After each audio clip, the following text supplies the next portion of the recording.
All right, everybody. Hi. I think we're back. I have no idea. This is Indy. Great. My restream thing crashed out too. That's awesome. Our internet is really, really glitchy and very slow. I've rebooted it twice. I have no idea if this is going to work, but we're just going to do these goddamn stories because we need to. Well, we don't need to, but are they goddamn stories now? They're goddamn stories. Upgraded. I'm not even picking up anything at Rockfin yet. Hello, awesome. Motherfucker. Yeah, this is awesome. This is awesome. Mm-hmm.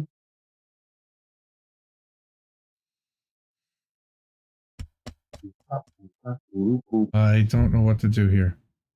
I don't see any streams. I don't know. I don't see anything, any signal being picked up anywhere. Let me look. Which says we're live. I hate the internet. I hate Optimum. All right. We're live. He's in. Apparently, but I don't give a fuck. Duplicated stuff. I don't give a shit. You know what? If they're there, hello. Okay, now I see. Okay, we're Nick. Live on YouTube. Okay, fuck it. If it's not live anywhere else, fuck these other platforms. Fuck it all. I don't care. I'm so upset. I don't even really want to do this anymore. But we'll do it. We'll plow through it because we need to. There's important shit going on here. Give everybody a chance to get back in. This is so fucking disheartening, really. Work our asses off to get a stream to get. There's one. Okay, finally. Rumble. Oh, Rockfin. About fucking time. Yeah, really choppy. Like awful. Mm-hmm. Okay. It's like unwatchable. I don't even know what the point is. Anyway. All right. Esha. I'm sorry, Esha. My internet fucking blows. But I'm trying. So. I wake up and I see this, or last night I go to bed and I see this thing about Jorge Glass, who is the former vice president of Mexico, and what's going on there. Oh boy, where is he? He's in Ecuador. So what happened? And by the way, what's his name? Richard Medhurst also covered this really well. You can check out his video on this, but I wanted to go through this myself, to learn it, as much as to go through Esha's thing and give her props. By the way, Esha gives us great referrals, both on INN Stack, on Substack, as well as Indie Media Today. So big love for Esha. So she says Mexico just ended diplomatic relations with Ecuador after Ecuador stormed into the Mexican embassy to arrest former vice president of Mexico, Jorge Glass, who was seeking asylum there. The story is interesting, and there is a deep rabbit hole. Right, so first thing is you've got AMLO, right, and we can translate this post. Alicia Baracena, our Secretary of Foreign Affairs, has just informed me the police from Ecuador forcibly entered our embassy and detained the former vice president of that country, who was a refugee and processing asylum due to the persecution and harassment that he faces. This is a flagrant violation of international law and the sovereignty of Mexico, correct? Which is why I've instructed our chancellor to issue a statement regarding this authoritarian act, proceed legally, and immediately declare the suspension of diplomatic relations with the government of Mexico. Wow. And Ecuador, with the government of Ecuador, and that's AMLO saying that. So, in 2017, Ecuadorian VP Jorge Glass was sentenced of corruption for alleged bribes involving the Brazilian corporation Odebrecht. Remember that name because it becomes important. Right? Everybody remember Odebrecht.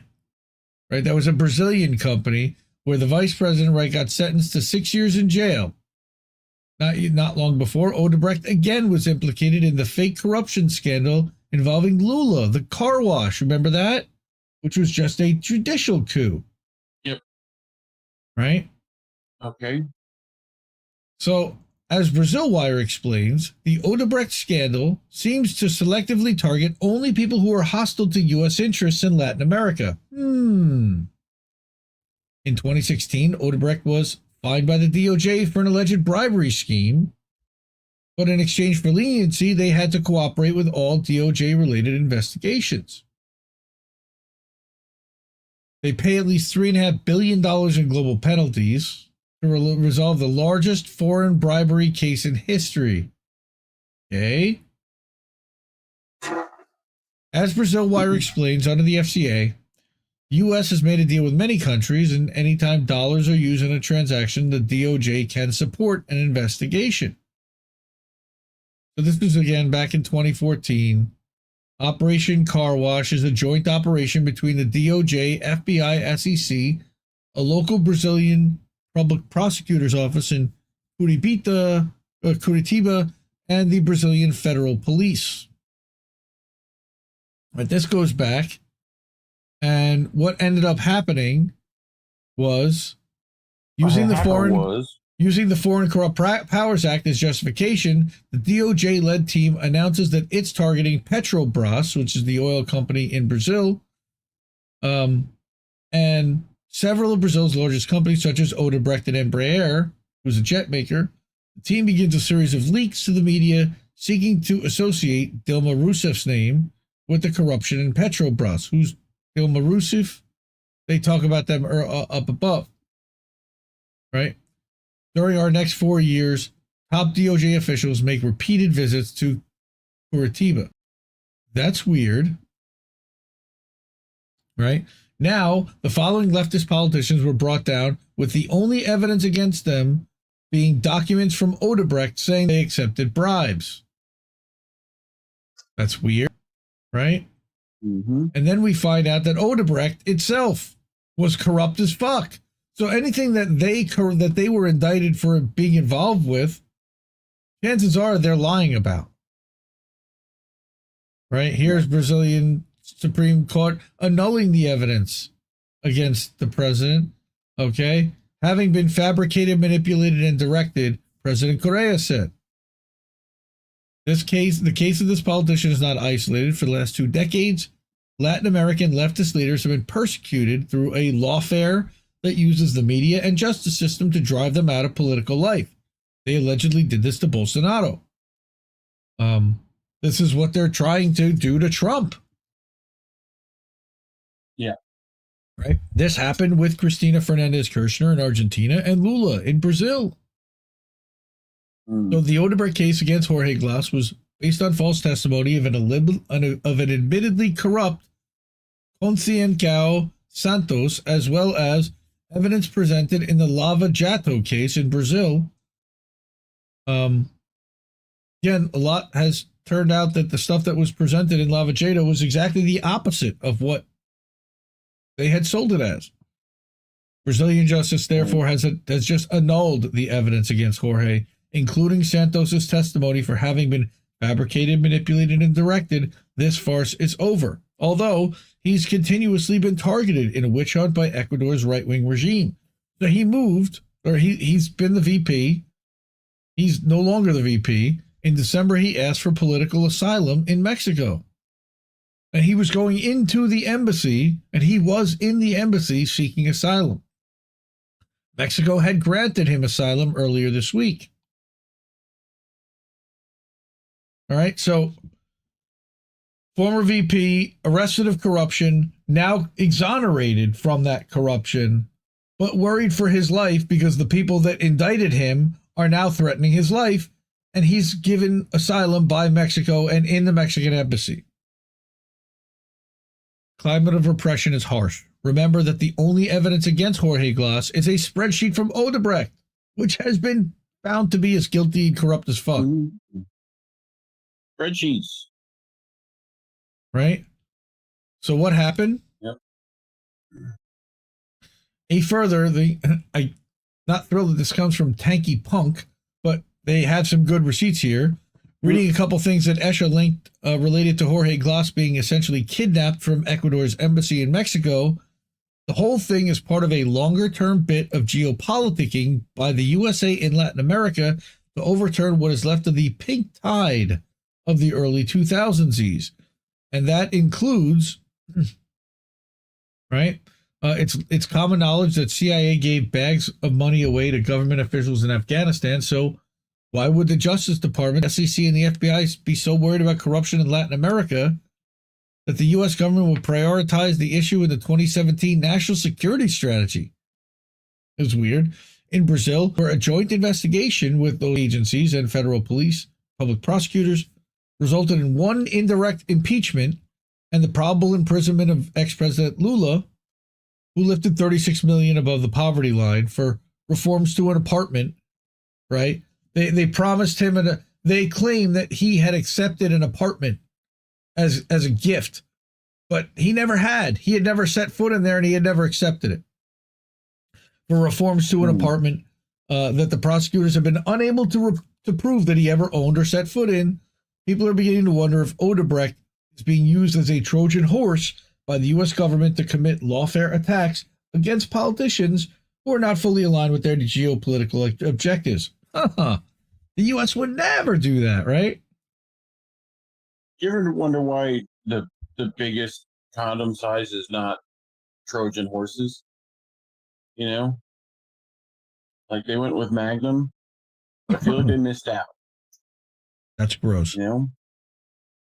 As the U.S. government lines its pockets with fines collected during the Lava Jato, all right, I would like to take a look at which Latin American leaders have been arrested and accused and speculate as to why the U.S. government may not consider them to be allies.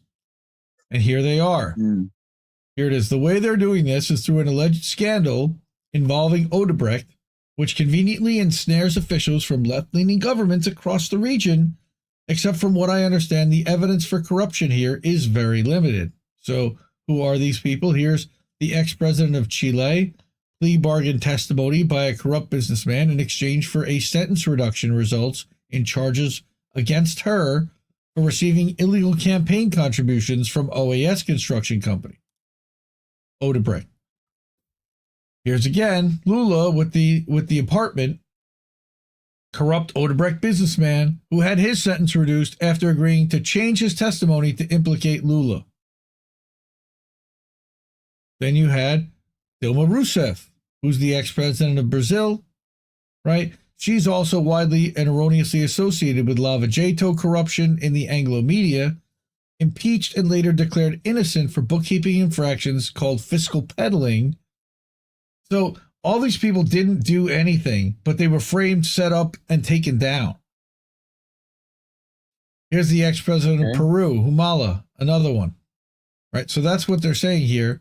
And it's not just those four. Here we go some more. Here's Alejandro Toledo, who's the ex-president of Peru. Alejandro. Right? Then you've got Mauricio Funes from El Salvador. Again, accused of money laundering in the Lava Jato in the Lava Jato operation. Currently living in exile in Nicaragua. And for every one of these, there's a reason why the U.S. has beef with them and wanted to see them out. Kirshner, that's interesting. And this goes. Like Argentina would have more beef. Argentina agriculture joke. Absolutely wonderful from Argentina. Anyway, Argentina. Yes. Again, why the U.S. doesn't like him? He was targeted. He was part of a socialist government that the U.S. has been trying to overthrow since 2010. Ecuador is one of Venezuela's most important and vocal allies. Could the U.S. have done this to prevent him from running for president, which he likely would have at some point? Could they? Would they? Have they done things like that before? Absolutely. And this thread goes deep. You know? Here, the recent reoccupation of Haiti, and we'll talk about Haiti in a little bit, is the military imposition of a plan. Again, this is from 2022. Developing long-term political economic relations with nations in U.S.-EU sphere of influence.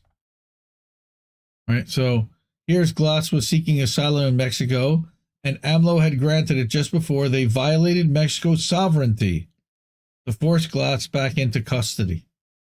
AMLO had previously sheltered Evo Morales, who was from Bolivia, right? And there's AMLO and Biden just a couple of weeks ago. But there's video of the ambassador to Mexico screaming about this, and he's apoplectic. Yep. Apoplectic. I love that word. Using the schmancy words. So here's Richard's thread about it. And again, go follow Richard Medhurst. Watch his video on this too if you're interested in more stuff. Indie Media Award Henri. All right, insane violation of international law and the Vienna Convention. This is the new lawless standard set when Israel bombs Iran's embassy and the world is silent. Allegedly. I don't think they've actually claimed responsibility for that yet. Wake up, asshole. Yeah, that guy. So, diplomatic personnel and premises, which is the embassy, consulate, and residence, are inviolable. No one can enter without permission. A Mexican embassy is officially Mexican soil. The Ecuadorian police had no right to be there. Correct. Their country of origin soil, like the Iranian one. So now, what Richard is saying is that now that an embassy has been bombed, all bets are off, and people are realizing that there's no liability or accountability for doing anything if you are friendly to the U.S., so this is what they pulled.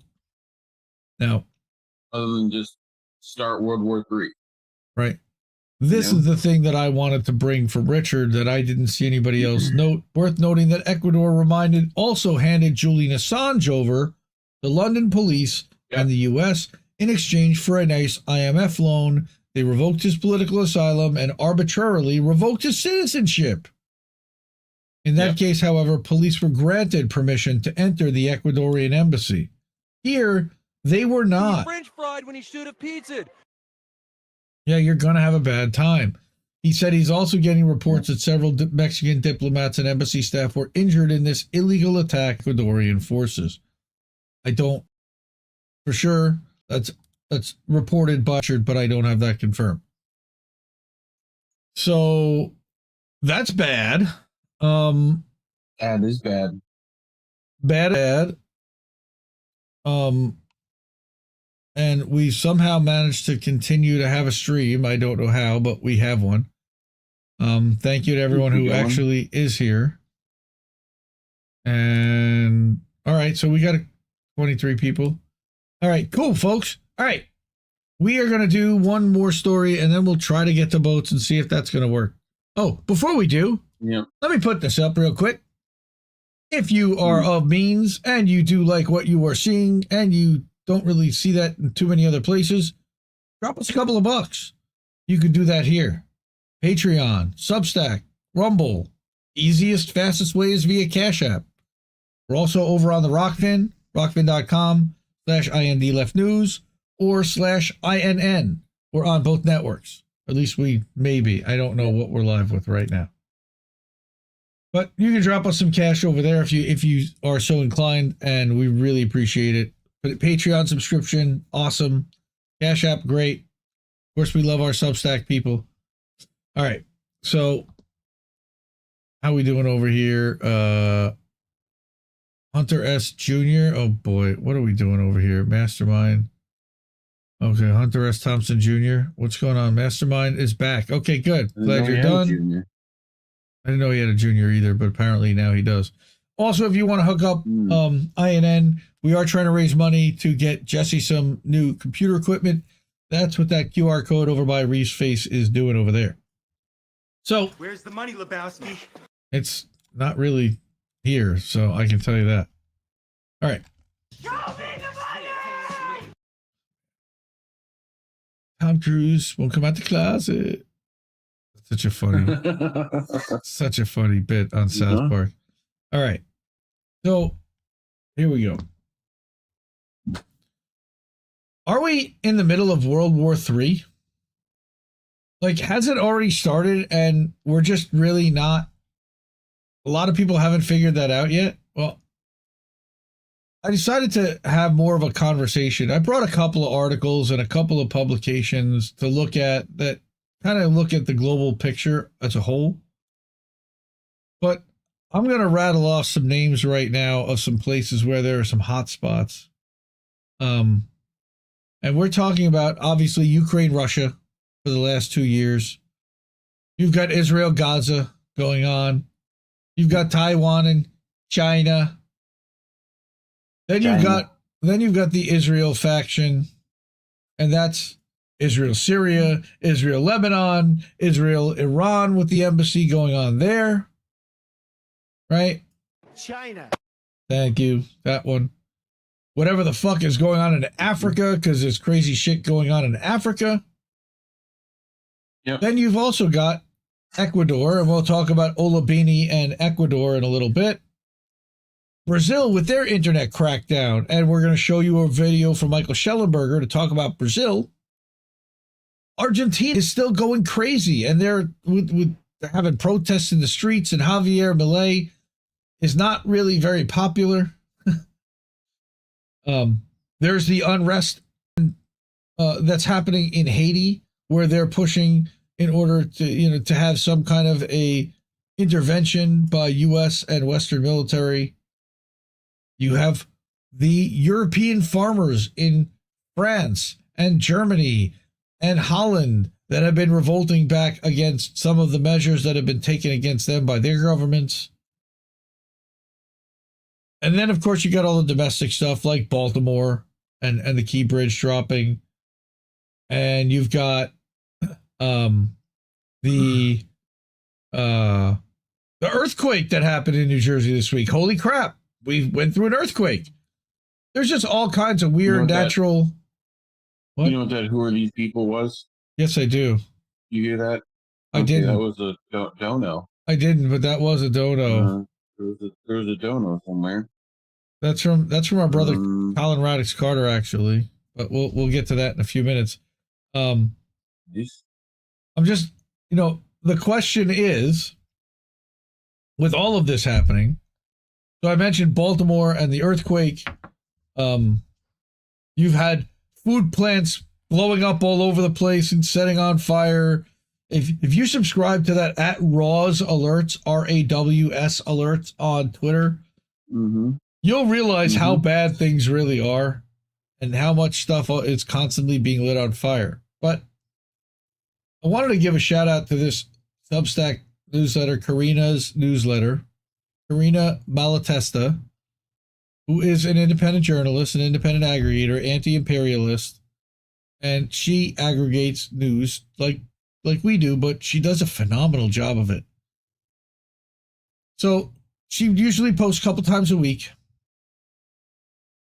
and she will do a global news roundup, meaning she'll go situation or country or conflict by conflict and give you a roundup. And she's doing phenomenal coverage on Palestine and on what's happening in Gaza and West Bank. And she'll post from Al Mayadeen quite often, as well as Middle East Eye, Electronic Intifada, Vanessa Beeley, Intifada, yes. Infratada. Oh, come on. Yeah. Right. Here's the American Everyman, who was asking obvious questions about the World Central Kitchen employees. By the way, if you want to learn a little bit more about that, check out INN News. I joined the guys this week on Wednesday night, and we talked about the Jose Andres, the staffers that were murdered or killed by Israel, targeted by drones, and multiple times. They claim Hamas, of course, just like usual. All right, Hamas. But there's some Telegram channels to follow, and again, Carina will just go through and show, okay, now here's what's happening in Yemen. Again, mostly from Al Mayadeen, but from Hod Yemen News, and I heard Hamas did that earthquake in New York not that long ago. Mhm. An anti-Semitic earthquake, I hear. You know, I thought that was the secret tunnel that did that. one of them. So It's you get hard an to update tell. on You know, what's I feel happening like in. that's Hamas propaganda. We get an update on what's happening in Syria and Lebanon. We get an update on what's happening in Iran and Iraq, and in Africa. Again, I just want to. I'm not going to actually go through all this stuff because it is so in depth. She does an incredible job, and she publishes something like this a couple times a week, 2-3 times a week. Wow, and it's a lot.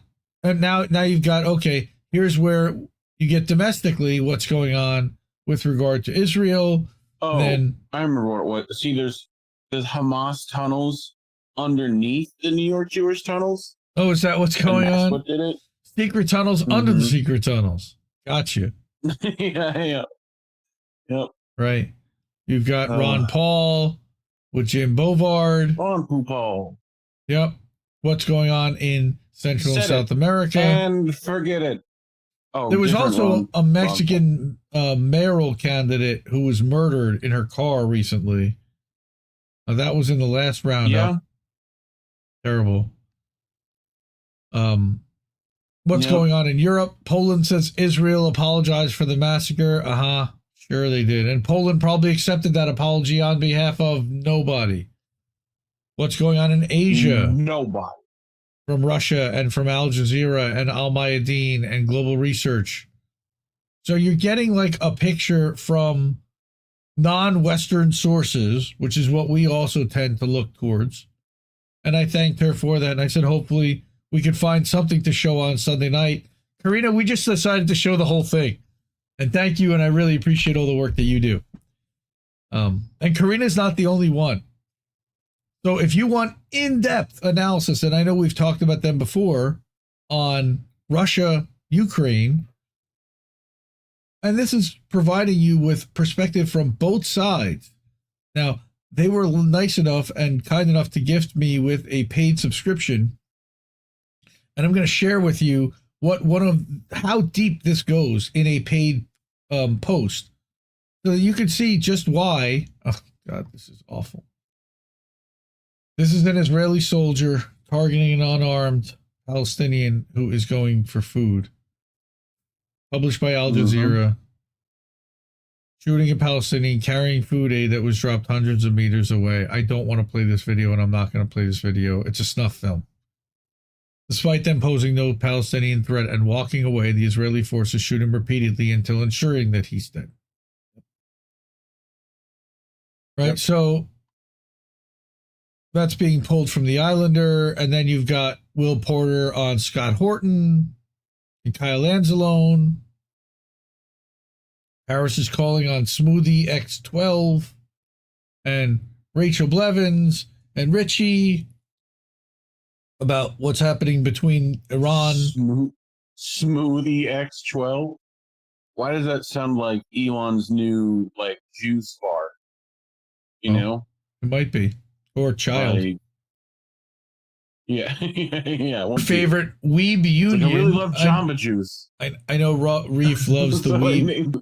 Reef loves the Weeb Union that really looks at the front lines and seeing what's next and where this is going. You've got Daniel Davis and his deep dive. They look at military summary. This one really looks at all of the different fronts at a very up-close level. You can see where the troop movements are, where they're gaining, where they're losing, etc. All right. Who's this one? Through the eyes of, and I don't remember who this is. Duran. We've got Alexander and Alex Christoforou, the two members of the Duran. And our friend Danny Highfog, friend of the show. Shout out to Danny. Go follow him.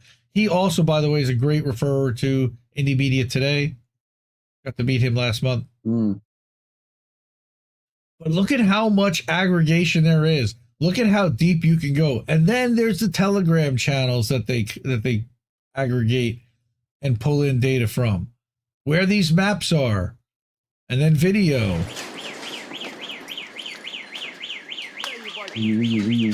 Explosions. Only 8 seconds. Explosions. actual coordinates and where you see stuff happening and who's found where. Like, this is not just, I mean, it could be propaganda. It could be, you got to take it for what it is with a grain of salt. But I'm guessing that this person is researching if they're putting out this kind of information. And they're not just putting it out on behalf of Russia. They're also reporting what the Ukrainian side is saying.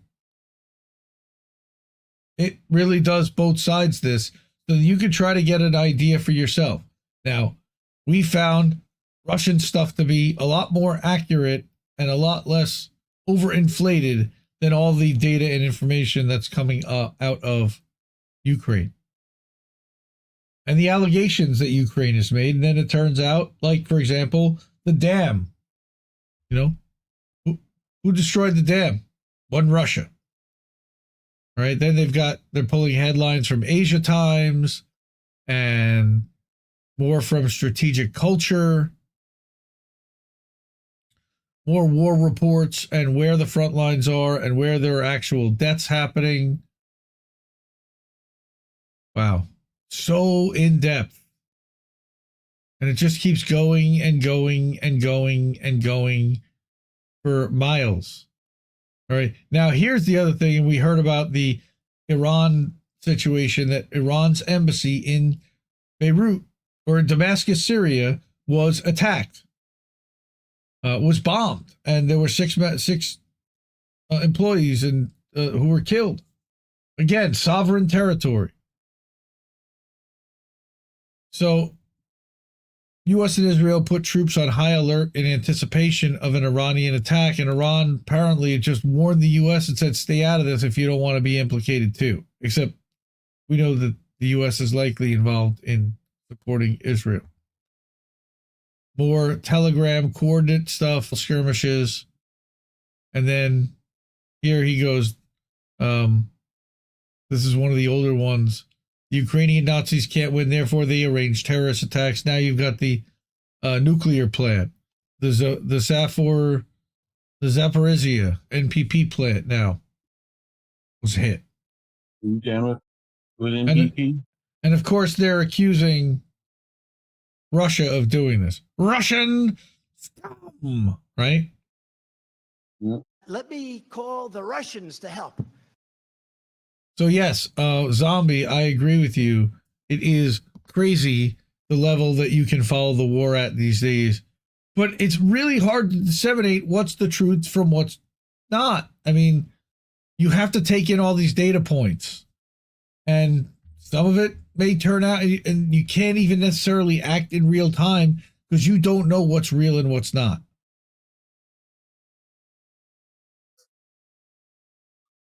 Yep, Hambo, we've had a couple of crashes. I've had to reboot my internet. I don't know if it's going to make it. We're back down to almost nothing again. But we're almost done here with this, and then we'll go over to boats. I mentioned Ola Binney before. I don't know if you know who Ola Binney he was, but he was implicated again and arrested, involved with Julian Assange and for spying. He says, yesterday they convicted me. Guess where he is? He's in Ecuador. For now, I'll only say this. If you use Tor or Telnet in Ecuador, you have criminal intent automatically. If you have technical knowledge, you have the possibility of doing a crime, and that there is enough to be convicted. They're going to lock up all the just computers. Using the Tor browser was enough? Mm-hmm. That plus also, I'm sure, doing something the West didn't like. But, you know, like, Yep. So he says maybe search on Shodan, which is an Internet of Things company, right? And search for Telnet in Ecuador and check how many companies have criminal intent, quote unquote. Also, in our day of deepfakes, you can be convicted only based on an image containing criminal terminal text with no supporting logs or forensic. Right. And that's what they did. So EFF, INRED, Andrea Maldonado, and the ODJ Ecuador all stood up for him, and he wanted to thank them. This is a continued persecution because he was involved with WikiLeaks. So more news, Olabini, and you've got, again, truth tellers being persecuted by countries like where they're violating the sovereignty of other countries right now. Crazy. Mm-hmm. And then you've got Michael Schellenberger. So I read this yesterday and I asked Nico for some information. Give me some information, something. Tell me about what you know. What the hell's going on here? Schellenberger says Brazil is on the brink. And I'm not a crazy fan of Michael Schellenberger. He's done a couple things that I like, and he's done a lot that I don't like. Twitter files I do like. It's interesting. I'm reporting to you from Brazil, where a dramatic series of events are underway. 2 p.m. Eastern Time today, April 6th, that's yesterday, Twitter, or X Corporation, formerly known as Twitter, announced that a Brazilian court had forced it to block certain popular accounts in Brazil. Then, less than 1 hour later, the owner of X, Elon Musk, announced that X would defy the court's order and lift all restrictions. As a result, we would probably lose all revenue in Brazil and have to shut down our office there, but principles matter more than profit. That warrior for free speech, quote unquote, Elon Musk. Oh my God. Roll my eyes all the way back in my head. However, at any moment, Brazil's Supreme Court could shut off access to Twitter for all of the people of Brazil. It is not an exaggeration to say that Brazil is on the brink of dictatorship at the hands of a totalitarian Supreme Court justice named Alexandre de Moraes. President Lula is participating in the push toward totalitarianism. Since taking office, Lula has massively increased government funding of the mainstream corporate media, mainstream news media, which is also government funded, most of which are encouraging increased censorship. What Lula and de Moraes are doing is an outrageous violation of Brazil's constitution and the UN Declaration of Human Rights. What does Schellenberger know about Brazil, right? At this moment, Brazil is not yet a dictatorship. It still has elections, and the Brazilian people have other means at their disposal to confront authoritarianism. Again, he is a fear-mongering right-winger, so some of this I take a little bit with a grain, but for the federal Supreme Court and the Superior Electoral Court are directly interfering in those elections through censorship. 3 days ago, Schellenberger published a Twitter files for Brazil. They show that Moraes has violated the Brazilian constitution. He illegally demanded that Twitter reveal private information about Twitter users who used hashtags he considered inappropriate. He demanded access to Twitter's internal data, violating the platform's policy.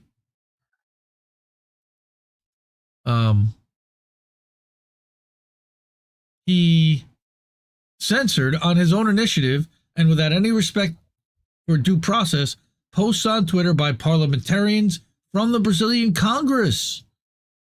And Moraes tried to turn Twitter's content moderation policies into a weapon against supporters of Bolsonaro.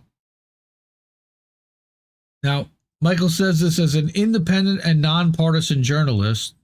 I'm not a fan of either Bolsonaro or Trump. My political views are very moderate. Okay, but I know censorship when I see it. Okay, I guess. The Twitter files also revealed that Google, Facebook, Uber, WhatsApp, and Instagram betrayed the people of Brazil.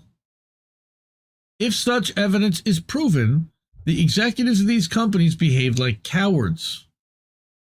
They provided the Brazilian government with personal registration data and telephone numbers without a court order and therefore violating the law. When Twitter refused to provide Brazilian authorities with private user information, including direct messages, the government attempted to sue Twitter's top Brazilian lawyer.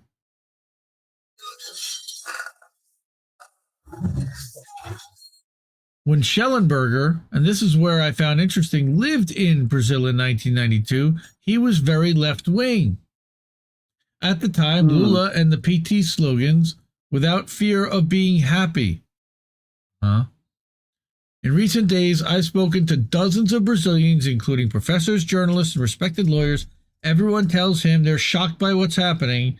They told him that they're afraid to speak their mind and that the Lula government is complicit in creating this climate of fear. It's not the first time that Lula's gone along with what the Biden administration wants. Now, I'm going to go through this video in a second. Brazil belongs to the Brazilians. It's not Michael's country, as he admits. As such, there are limits to what he's capable of doing, but he can say things that many Brazilians do not feel safe saying. Alexandre de Moraes as a tyrant, and the only way to deal with tyrants is to confront them. It is first up to Brazil's senators to confront the tyrant, and it's up to the people of Brazil to demand that their senators do so. So, let's hear what Michael has to say. It's not too long, 4.5 minutes. So, and action. Hey everyone, it's Mike Schellenberger, and I'm reporting to you at this moment from Brazil, where a dramatic series of events are underway. At 5:52 p.m. Eastern Time today, April 6, 2024, X Corporation, formerly known as Twitter, announced that a Brazilian court had forced it to, quote, block certain popular accounts in Brazil. Then, less than 1 hour later, the owner of X, Elon Musk, announced that X would defy the court's order and lift all restrictions. As a result, said Musk, we will probably lose all revenue in Brazil and have to shut down our office there. But principles matter more than profit, he added. At any moment, Brazil's Supreme Court could shut off all access to X Twitter for the people of Brazil. It is not an exaggeration to say that Brazil is on the brink of dictatorship at the hands of a totalitarian Supreme Court justice named Alexandre de Moraes. President Lula da Silva is also participating in this push towards totalitarianism. Since taking office, Lula has massively increased government funding of the mainstream corporate news media, most of which are encouraging increased censorship. What Lula and de Moraes are doing is an outrageous violation of Brazil's constitution as well as the United Nations Declaration of Human Rights. At this moment, Brazil is not yet a dictatorship. It still has elections, and the Brazilian people have other means at their disposal to confront authoritarianism. At the same time, the Federal Supreme Court and the Superior Electoral Court, which it controls, are directly interfering in those elections through censorship. 3 days ago, I arrived in Brazil and published the Twitter files for Brazil.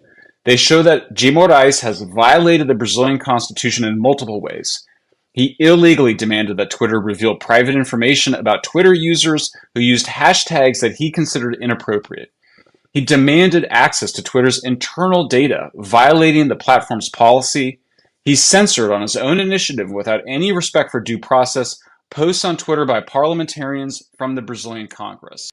And Moraes tried to turn Twitter's content moderation policies into a weapon against support of then-President Jair Bolsonaro. Yes, I know. I say all of this as an independent and nonpartisan journalist.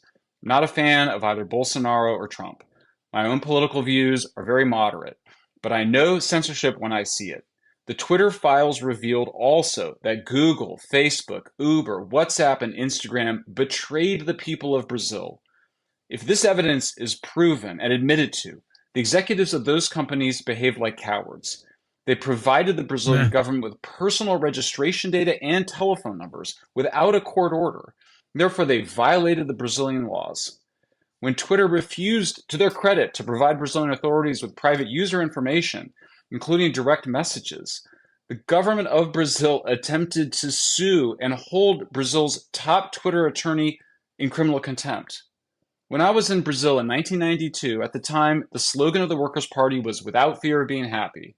In recent days, I've spoken to dozens of Brazilians, including professors, journalists, and respected lawyers. All of them told me that they are shocked by what is happening here. They told me that they themselves are afraid to speak their mind, and that the Lula government, the Workers' Party government, is complicit in creating this climate of fear. Look, Brazil belongs to the Brazilians. It's not my country, such there's limits to what I'm capable of doing.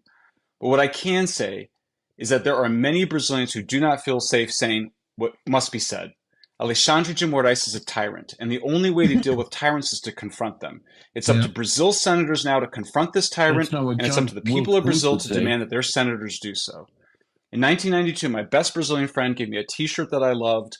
On it was a cartoon of Brazil's military dictators who had painted the sky black. Beside them were children who were smiling and throwing stars up into the dark sky. It said, "They painted the sky black, but we brought back the stars." Alexandre de Moraes and Lula are painting the sky black. The time has come for the Brazilian people to let the light... Oh, yeah. Okay.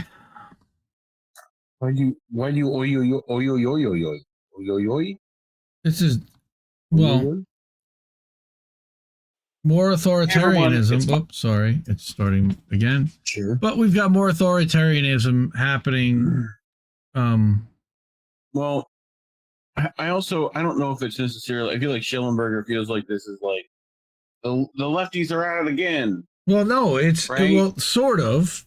Yes. The neolibs are at it again, demanding private information from private corporations. That Brazil still has economic ties to us quite heavily. Mm-hmm. You know, we've seen how even though they're a member of BRICS, they're one of the shakier members in that alliance, them and India. Right? Like, they tend to still follow some, like, Western military stuff. So, you know, I think Lula has to walk a pretty fine line over there. So, you know, he might feel that this is worth going after, depending on what, you know, if he can get away with it. He might be being asked to do it. Who knows? You know? But I mean, it may not be entirely him, right? Like, we know how our deep state works. Who knows how Brazil's deep state works? So, well, yeah, I mean, you know, Israel has been invading, going into Syria. They assassinated a Hamas leader in, you know, in somewhere in Syria. They've been violating those sovereign countries, you know, and there's been no repercussions for that whatsoever yet, at least. Did you ever watch Brazil? Terry Gilliam flick? No. Somebody said Terry Gilliam called it though. Earl of Laurel. Good for you, man. Yeah. It's a movie. And you know, right, I don't know. It's like 1984 and Blade Runner, but not. It's got a weird feel to it. It's good.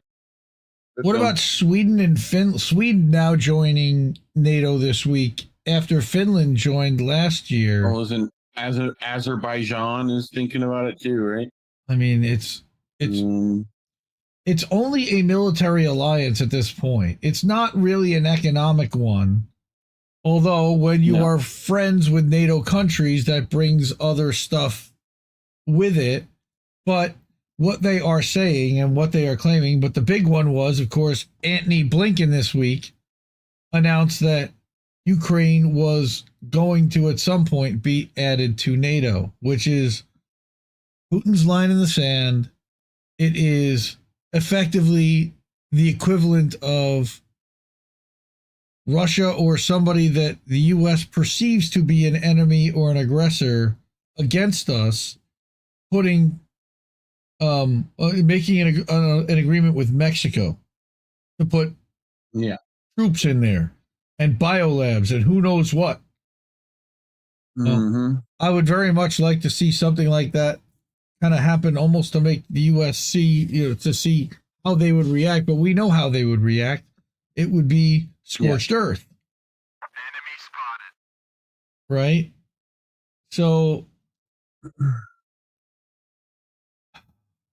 you know, how much of this is all coordinated in order to keep the world not moving forward and destabilized, so that the U.S. sells more weaponry to all of them who are fighting the battles against each other, but also that the multipolar world is not able to come together and the U.S. maintains its hegemony and its dominance in the marketplace until everybody stops doing business with us because they realize that we're the ones that are lighting everything on fire everywhere, which has already started to happen. Yeah.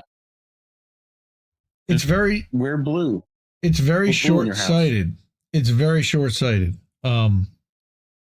And it's Only being blue can prevent laser fires. it's of course being done in the name of profit. As it always is. So give Carina a follow over that carina.malatesta.substack.com. I will put all the links in the description after the show's over. Also on the Substack. Have you ever seen I'm trying to remember what it is. Speaking of Terry Gilliam, I think it's the Monty Python Life or whatever, where they have the corporate pirate boats, right? Where they're like warring against each other, the like big office buildings, and that's the way the world seems right now. Terry Gilliam was on it, and the scene in Brazil where like they have like the FBI drop into the normal people's homes. It's got like pipes everywhere, and just dystopian nonsense. Also very applicable. Just like random people because of what they think and say. So.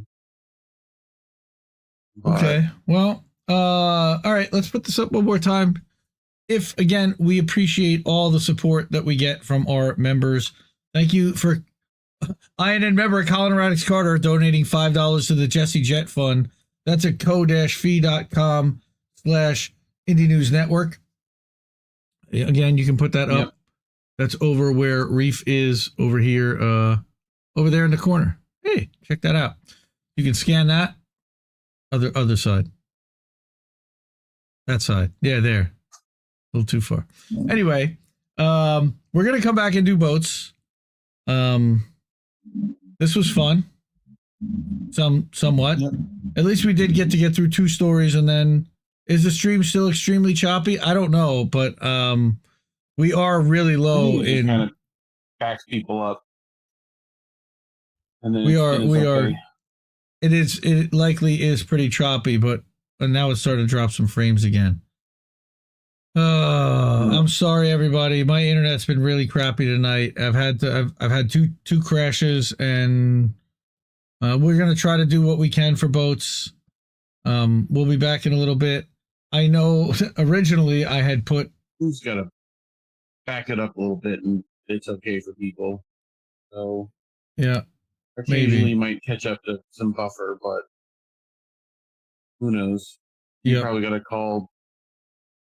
What is it? Optimum is the cable company here. The garbage. And they'll probably tell you. We are deeply sorry.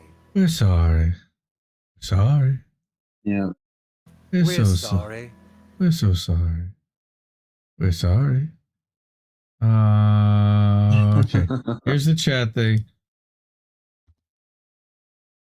That's the link for boats. If you are over on the Rumbles, I don't know if we're live over there, but anywhere we are live, I'll drop the boats, the link for boats, and hopefully someone will see it. Everyone watch Brazil. Yep. That's what Earl of Laurel says. Yeah, cool. Very good. All right, so second that. For those who don't know, boats smashing into other boats is our react show. We're just gonna after all this crap that we just went through in this horrifying World War crap, we're going to change it up and watch some funny shit and laugh our balls off while we get high. So we'll be back probably in about 15 minutes or so. Let's figure on 12:30. Probably less than that. Well, I need to take a bong and maybe pee, but set up all the streams and everything else. So that'll take me a few minutes. Time and I don't even know if it makes sense to do that. It's just so spotty and choppy. Even after midnight, it's really weird. Like, who's still watching? Who's still like online? There's some kind of a spike in my line underneath it. Maybe it's raining. Anyway, yep, we're gonna try boats. Boats is next. So I love you all. I really appreciate you sticking with us. Stick around. We're not going anywhere, but we're gonna be on a different stream. Check it out. 12:30. And what do we support independent media? It's more important than ever, right? Support independent media. Do that. Keep listening to Boats, people. We'll be back in a bit.